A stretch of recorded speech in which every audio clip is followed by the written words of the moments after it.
Cars don't just die. We murder them, one commute at a time. Today, I'm exposing 11 completely silent, everyday habits that feel harmless but are mechanically tearing your car apart from the inside out. Let's get into it. Habit 11. Creeping forward in gridlock traffic. Let's start with something so normal it feels ridiculous to call it dangerous. You're sitting in bumper-to-bumper traffic, doing that slow, inch-by-inch crawl. Foot barely off the brake, car barely rolling forward. It feels controlled. It is not. A huge number of modern cars, Hyundai, Kia, Volkswagen, Audi, Ford, use a dual-clutch transmission, or DCT. Unlike a traditional automatic, a DCT doesn't have a fluid torque converter. It has actual mechanical clutches, the same kind you'd find in a manual gearbox. So when you creep forward in stop-and-go traffic, you are doing exactly what a nervous student driver does on a hill, continuously slipping the clutch. Every inch of that crawl generates friction, heat, and wear on a clutch pack that costs $2,000 to $3,000 to replace. The friction material glazes over, hardens, and loses its bite. You feel shudder, then hesitation. Then the car barely wants to move. The fix? Stop creeping. Wait for a real gap, release the brake cleanly, commit to the movement, and let the computer fully engage the clutch. Then stop cleanly again. That's it. Habit 10. Lugging a turbocharged engine at low RPM. This one affects a huge number of drivers, especially now that tiny turbocharged engines are everywhere. That 1.5 or 2.0-liter turbo under your hood is an engineering marvel, but it has a specific weak point most people trigger without knowing. The habit. You're in a higher gear at low RPM, say 6th gear at 35 miles per hour, and you floor the gas without letting the transmission downshift first. The engine is forced to work extremely hard at the worst possible moment. What happens inside is called LSPI, low-speed pre-ignition. Under high cylinder pressure at low RPM, the fuel-air mixture ignites before the spark plug even fires. The detonation hits the piston while it's still traveling upward on the compression stroke. We're not talking about a little extra wear. We're talking cracked piston rings, broken connecting rods, holes punched through engine components. Engineers have captured this on high-speed cameras. It is as brutal as it sounds. The fix? If you need power, manually drop a gear or press the throttle firmly enough to force a downshift before demanding full load. Never floor a lazy, lugging engine. Let it breathe first. Habit 9. Pressure washing the front of your car up close. You grab that high-pressure wand at the car wash and go to work on the front, blasting the grille, the bumper, getting in close to knock off baked-on bugs and road grime. Satisfying, thorough, quietly catastrophic. Modern cars are packed with ADAS, Advanced Driver Assistance Systems. Behind your front emblem sits a radar module. It's not decorative, it's a radome. Behind the bumper are ultrasonic sonar sensors. Behind the rear-view mirror is a forward-facing camera. Every one of those has seals designed for normal driving rain, not 3,000 pounds per square inch fired from 4 inches away. That pressure forces moisture past the seals and onto the control boards. The next time you start the car, your emergency braking system may throw a fault code and disable itself. A replacement radar module alone runs $1,200 or more before labor. The fix?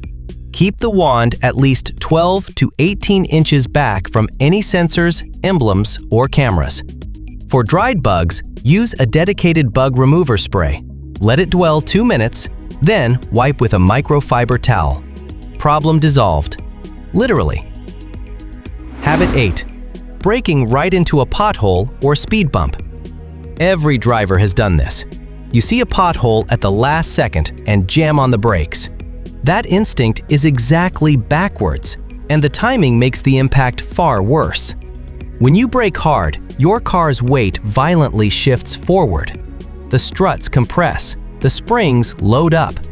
By the time your tires reach the pothole, the front suspension has already burned through most of its available travel just from the braking force. There's almost no cushioning left. So when the tire drops in, the suspension bottoms out instantly. That energy has to go somewhere. It slams directly into your control arm bushings, ball joints, tie rod ends, and wheel bearings. One hit might not destroy anything, but over months of doing this, those components wear out years early, and you're looking at a full front-end rebuild. The counterintuitive fix: do all your braking before the hazard. Then release the brake pedal completely just before impact. Let the suspension unload so it can absorb the blow from the top of its travel range, the way it was designed to. Habit 7. Letting leaves pile up under your windshield. This one is almost insultingly simple and causes thousands of dollars in damage every year. At the base of your windshield, beneath the wiper arms, sits a plastic tray called the cowl. Leaves, twigs, and pine needles collect there.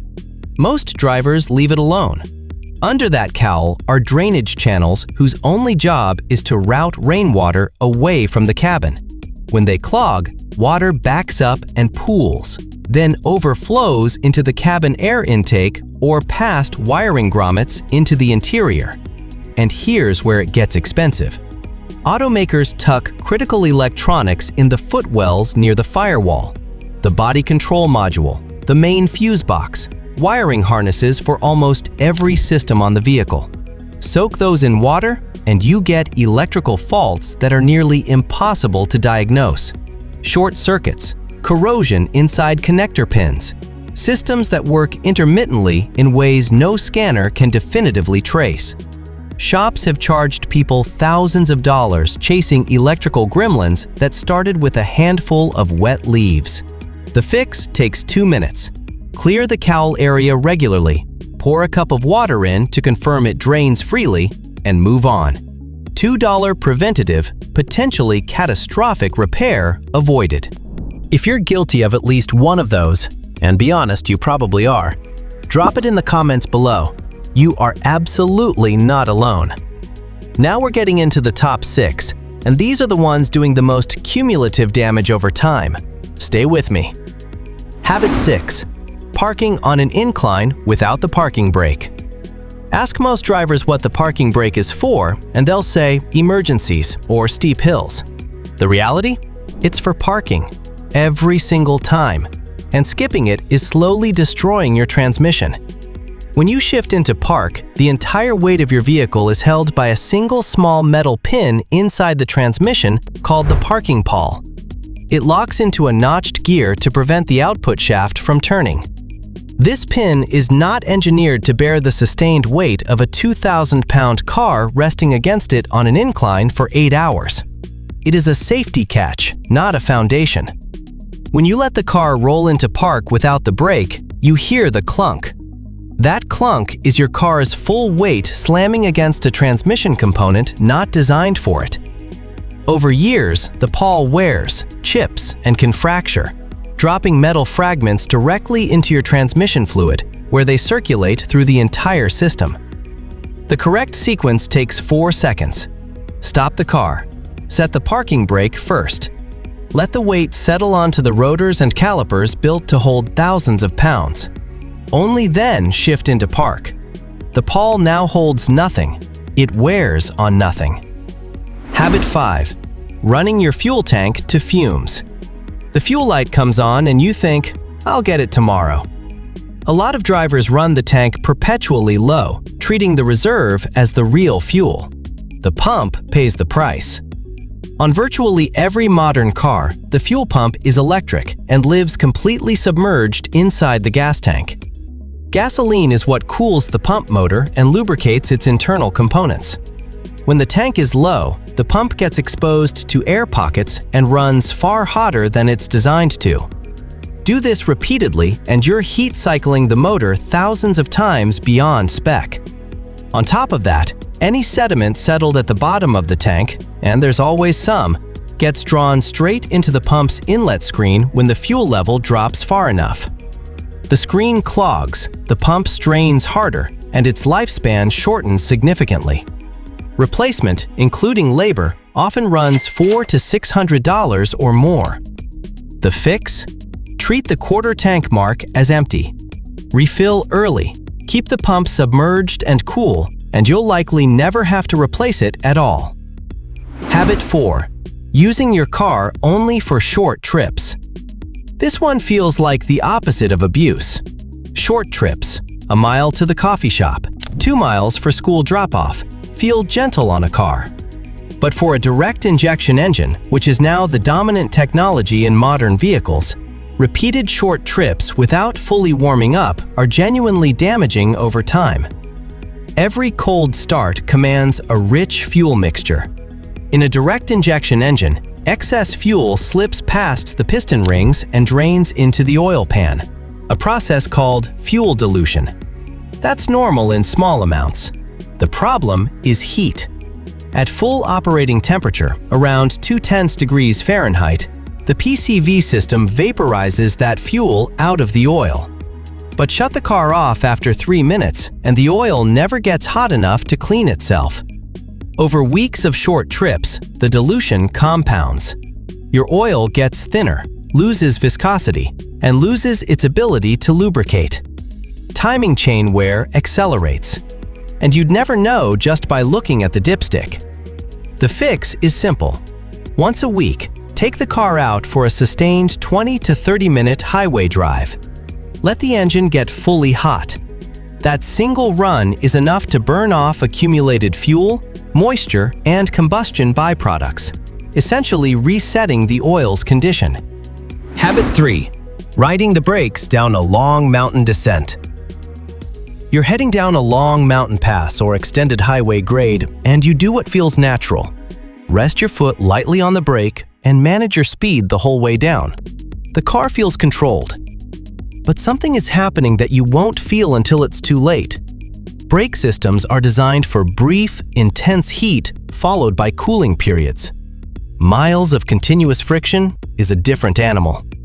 Under sustained heat, pad friction material glazes over and turns smooth and glassy. Braking distances increase dramatically. That alone is dangerous, but the bigger risk is the fluid. Brake fluid is hydraulic, and it has a boiling point. When calipers get hot enough, the fluid inside boils and converts to gas. Gas, unlike liquid, is compressible. Press the brakes with boiled fluid in the lines, and the pedal travels straight to the floor before generating meaningful stopping force. This is brake fade. It has caused fatal accidents on mountain roads. The fix? Use engine braking. Before the descent, shift into a lower gear, manual mode, L, 2, or 3. Let the engine's compression hold the car's speed. Use the brakes only in short, firm bursts, then release completely to let them cool. Full stopping power, preserved for when you actually need it. Habit 2. Long idling to warm up in winter. In cold climates, this is practically a cultural institution. You remote start the car, let it idle in the driveway for 15 minutes, come outside to a warm cabin. It feels like you're protecting the engine. You are doing the opposite. A cold idling engine runs a rich fuel mixture. With zero load on the engine, it cannot generate heat efficiently, so it stays cold for a very long time. Meanwhile, that excess fuel doesn't combust cleanly. Atomized fuel sprays onto the cold cylinder walls and washes away the microscopic oil film protecting them. Without that film, piston rings scrape directly against bare metal with every stroke. This is cylinder washdown. It causes premature bore wear, early compression loss, and the engine starts burning oil sooner than it should. The engineering-backed fix goes against instinct. Start the car, wait 30 to 60 seconds for oil pressure to circulate, then drive away gently at low RPMs. Under even light load, the engine generates heat 3 times faster than it does idling in your driveway. You'll be at operating temperature before the end of your street. Habit 1. Driving hard on a cold engine. Everything in this video leads here.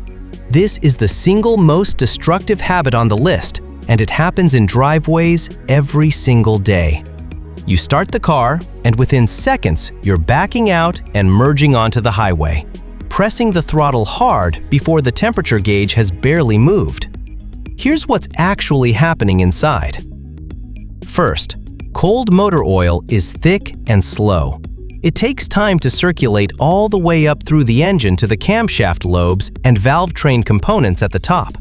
Those areas are the last to receive oil pressure after a cold start. Hammering the throttle before that oil arrives means critical components are running metal on metal. Second, engines are built from multiple metals: aluminum pistons, iron or aluminum bores, steel camshafts, and each expands at a different rate when heated. The internal tolerances are only correct at full operating temperature. When cold, everything is slightly too tight, slightly misaligned. Forcing high RPMs or turbo boost through those wrong-sized clearances with thick oil and dry components causes disproportionate wear. Camshaft lobes get scored, turbo bearings get damaged. Cylinder walls pick up microscopic scratches that accumulate over years into real compression loss. The fix is the simplest thing in this video: patience. Keep RPMs under 3,000 for the first 5 to 10 minutes. No hard acceleration, no aggressive merging. Drive gently until the coolant temperature is fully centered. It costs you 8 minutes. In return, your engine runs 200,000 to 300,000 miles instead of getting rebuilt at 120. Preventative maintenance costs money. Changing how you drive costs absolutely nothing. Break these 11 habits, and your car will still be running long after the payments are gone. See you in the next one.